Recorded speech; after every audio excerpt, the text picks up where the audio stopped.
social distancing, you say? The future is watching. Welcome to OpCode Virtual Summit.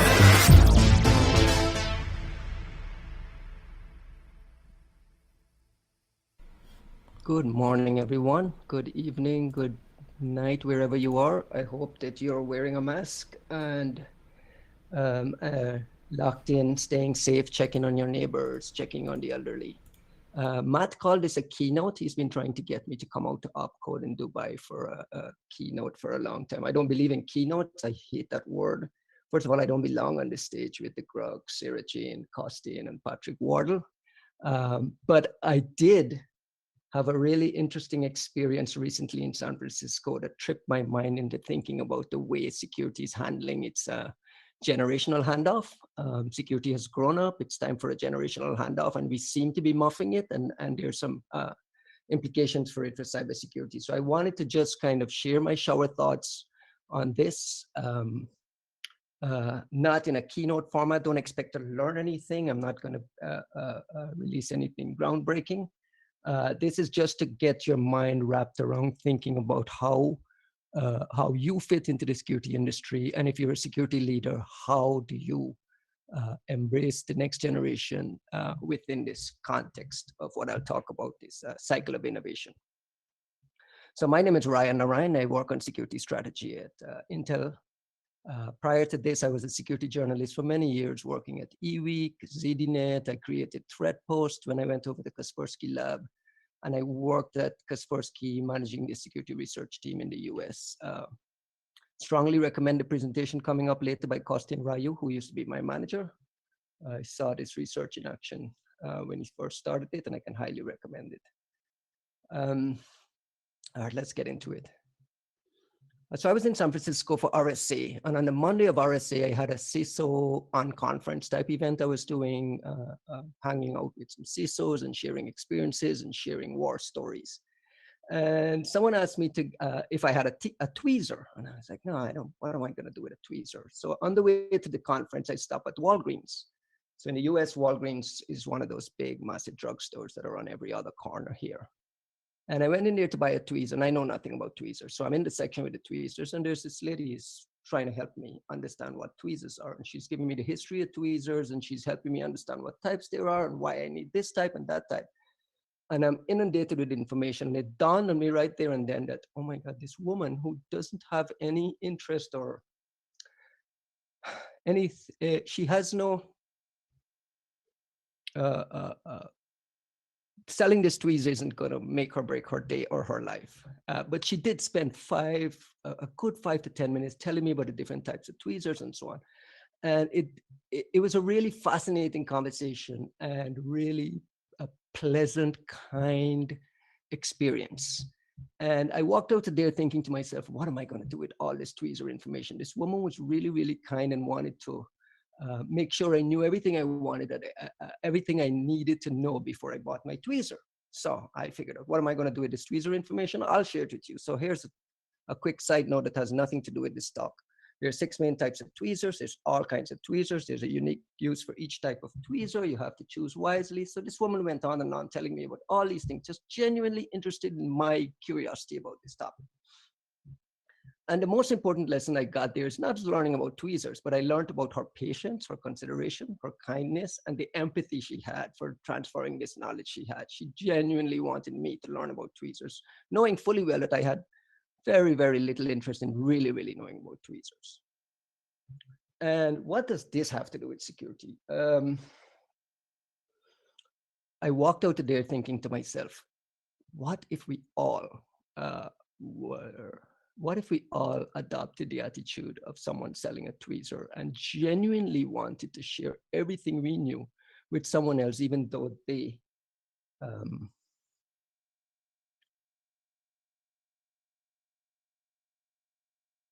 Matt, can you hear me? Are the slides moving? Because I'm looking at the YouTube feed and it's way, way behind. There we are. I'm sorry. Okay, I'll just ignore that screen then. Sorry, guys. So what does this have to do with security? I wanted to point out a couple of dates to you. The first cybersecurity patent was issued in 1983. MIT was granted this patent for cryptographic communication system. Um,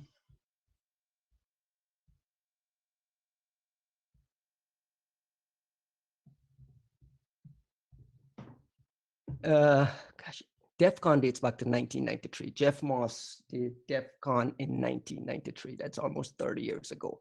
FRAC 49, one of the most famous FRAC issues, was published in 1996. That's the one with Smashing the Stack for Fun and Profit. The first introduction to, memory, buffer overflow, memory corruption, exploitation.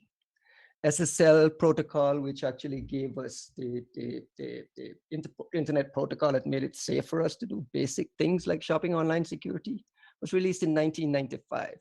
If you look around, they're now writing books about the CDC and Loft. All those little researchers and young researchers that I covered as a security reporter back in the days, they're now CISOs, global security leaders, running major, major things. My point is, security has reached that tipping point where in the 1990s, when DEF CON was emerging and FRAC was emerging and SSL gave us safe online browsing, that was a generation ago. It was a generation ago, and those folks who created and kind of built the foundation for it have either moved on, they've aged out, or they're sticking around. And now what I find is that there's a fantastic tension existing now between generations as we figure out this cycle of innovation. So now that security has grown up, I wanted to share one of the most fascinating articles I've read on this cycle of innovation. And I copied and pasted everything verbatim here, just to be quite clear. And in this piece, Nick Hutton argues that to find the next big thing, you have to go back to the future. And he goes through this cycle of innovation that starts with, applying technology to age-old problems. Smart people spend a lot of time, solution falls short, and this cycle. And the most important part here is that this takes about 20 to 30 years, this kind of interest cooling. It all kind of fits perfectly within this period of a career. This attempt to fail, stigmatized, the decay curve, that, the new generation perhaps doesn't feel the stigma, but this 20 to 30 year cycle just keeps appearing and reappearing. We're at the 25, 30 year mark. We're right at that point where there's a generation handoff that's looming. And I wanted to talk a little bit about some of these tensions I'm noticing in this generational handoff. A couple of things to keep in mind is some just basic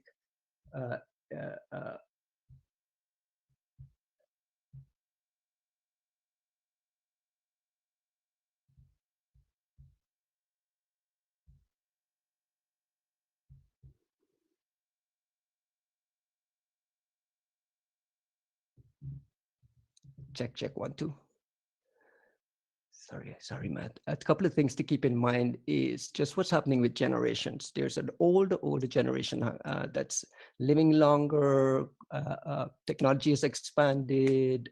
Digital revolution and evolution has kind of created more and more roles. So there's an older generation hanging on to security leadership roles longer and longer. There's a next generation of security leaders that are waiting their turn, but they're not quite happy about this kind of wait your turn thing. Because what they are running into is gatekeeping in not so subtle places, a lot of blocking out of non-traditional people. A lot of ageism exists on both sides, where the young folks think that the older folks are aged out and doesn't understand newer technologies. And on the other side, there's a lot of, we already solved that problem. We discussed that for years and years. And I see this happening on Twitter and on the public conversations all the time. Someone will post something on Twitter about a vulnerability responsible disclosure discussion, and the wrath of the older generation just pounces to remind them that we've had these conversations since the 1990s and the 2000s, and it's just this kind of gatekeeping ageism is just so destructive to what we're trying to do, that we need to understand that the size of these generations adds a really, really ominous wrinkle. And there's a coming generational leadership vacuum in technology, and more specifically in security. I wanted to share a quote from Gabrielle Bosch. It's a writer and a speaker who covers the millennial generation very well. And she makes the argument that there just aren't enough Generation Xers to take over from the older generation. And that means that many, many management positions will be empty. Many more will be filled by people who are not properly prepared for this. And my argument is that at a time when these facts exist, we should do less and less about this gatekeeping and understand that as much as we contributed, when I say we, I'm talking about my generation contributed, we did okay. There's a lot for us to be proud of. The foundation of computing feels shaky, but it's there. It's there. We continue to do very, very crucial, important things with the technologies we built. You can go to the supermarket, look at your smartphone, click a button, stare at it, and then there's some biometrics magic that happens in the background that moves money from your bank to the retailer. That is a result of a lot of the, foundational technologies that we as an industry created and built. We had an opportunity to use the creation of smartphones and the emergence of the smartphone industry to rethink security, and we used it well. We created sandboxes, we created new models around app stores and code signing and so on. So there's a lot of innovators who moved the needle, and a shout out to them, but let's keep it real. If you look at Google's ODA tracker, memory corruption still dominates ODA exploitation. Again, FROC 49 was in 1996 when this was first raised. So we still have a lot of problems to solve. Every news publication has the news of a data breach in some day. It's just so weary and tiresome now that sometimes I wonder if it's even worth reporting it. Ransomware attacks against hospitals, which is like the lowest of the low, still exist and still everywhere. They're now attacking critical infrastructure. Costin will talk about why he's looking for nation state attacks on his own network, because they're everywhere. So as much as there's a lot for us to be proud of as a generation, we haven't done half the amount of work that needs to be done, and there's still a ton to be done. And my point is that we need to, as an industry, remember the lessons I got from the tweezer lady, which was a lot of empathy and consideration for what I wanted, a lot of patience. And for me, my parting message to you is that a smooth handoff has to be crucial. We have to show empathy and consideration. We have to pursue, not wait for kids to ask us, but we need to, as adults, pursue mentorships and pursue finding apprentices for apprenticeships, be energized about sharing. We need to approach real, true, meaningful diversity that has meaning, and we need to understand what that word actually means.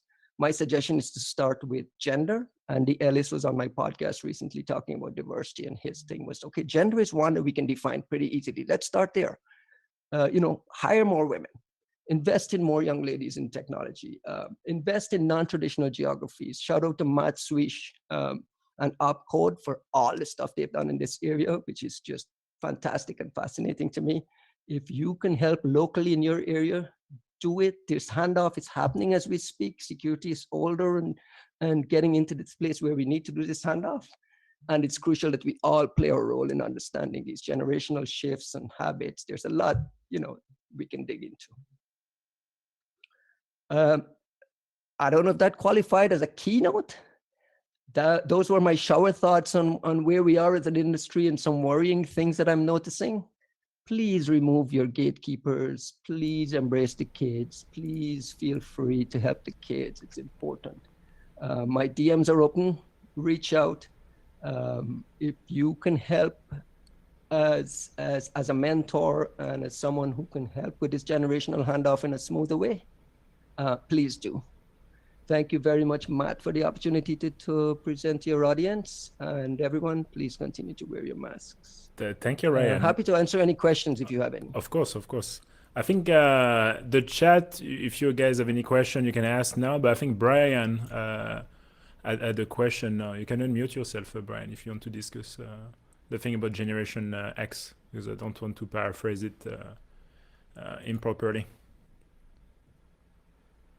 Yeah, I was just saying, as a Gen Xer and having lots of friends in that, I see a lot of them deciding they don't want management positions. They have decided, hey, if you've held out this long on me, just give it to the next person. I'm going to go on and do something else. There is a lot of that happening, and that's what's leading to this paucity of leadership that's coming. There's just not enough Gen Xers to take the spaces. So in reality, there's no other option, right? I mean, but if your argument is that Gen Xers are turning away from leadership roles and passing it along, then that adds another layer of another wrinkle on top of it. I don't know that that's happening. Well, also you have to keep in mind that because I know like when I first moved to the US, it was a big shock. It's like most of tech companies, and you have two tracks. They have a technical track and a management track. So you can still stay technical and be like an IC or like still like be a distinguished engineer. Whereas like in France, it's almost impossible. You know, you have to become a manager after. You cannot stay an engineer all your life. So I'd be interested to see how that happens culturally across the world as well, because I agree with you about that happening in the US. Yeah. What I do find though is that there's a lot of, like I mentioned in my talk, a lot of the folks I wrote about, the security researchers back in the day, are now CISOs. You know, you look around and you look at Charlie is running security at Cruise, Dino is doing security at Square, Windows Snyder is at Square. There's a bunch of these guys who have taken on a lot of these leadership roles, and I think there's more of an interest in that happening. Yeah, this is true.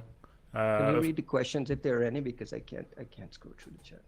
Yeah, no, I will read the questions. So far, there is no question, but yeah, like for those we're not familiar with Ryan, I would say like 15 years ago, like Ryan was one of the top cybersecurity journalists.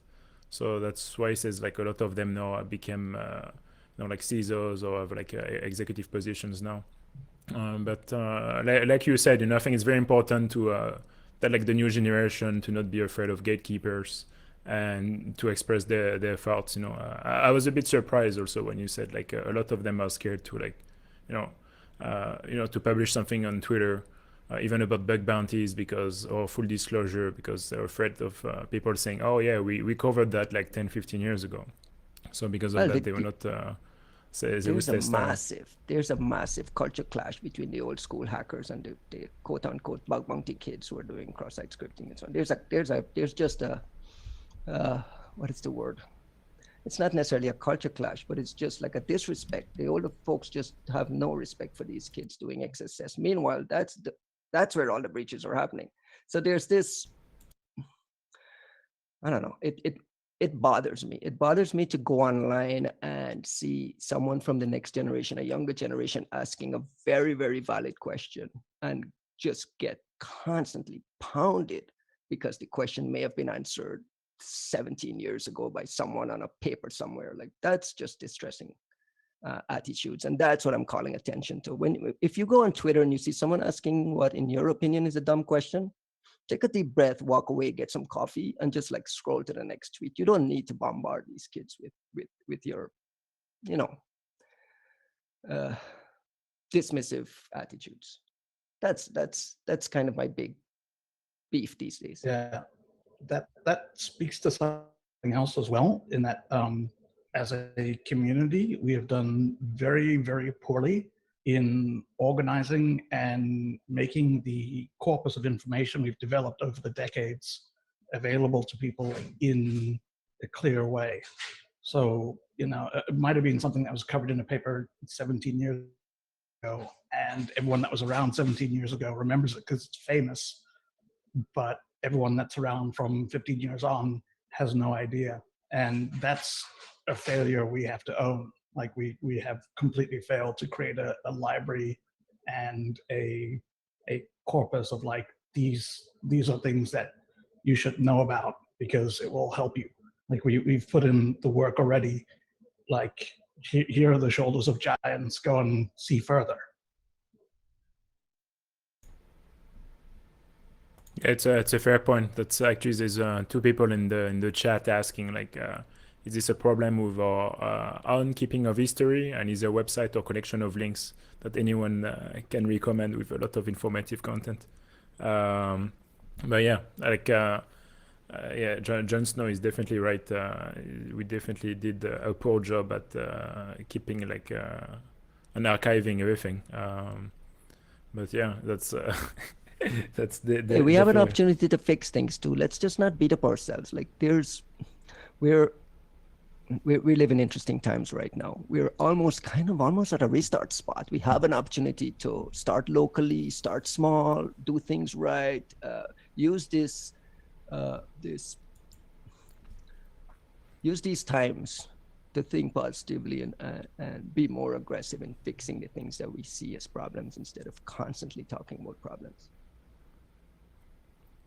Yeah, no, definitely. Well, I don't think there's any more questions. Well, thanks for your presentation, Ryan. I hope it's gonna motivate a lot of people to carry on and to keep learning and to not get discouraged, because we had this discussion a few times with some friends. Now, if you start hacking now, it's not like back in the when you had Windows 2000, where you could just like learn like few things there and there, and also there's like so much information and so many things to learn at the same time that it's very like difficult to know like where you can start. So I think it's important to remind people to stay like motivated. But yeah, well, thanks again, Ryan, and so Absolutely. don't Stay forget safe, to send me everyone. your slides so I can put them on GitHub after. And yeah, like just a short intermission, and we'll continue with our next presentation, which is going to be our panel discussion.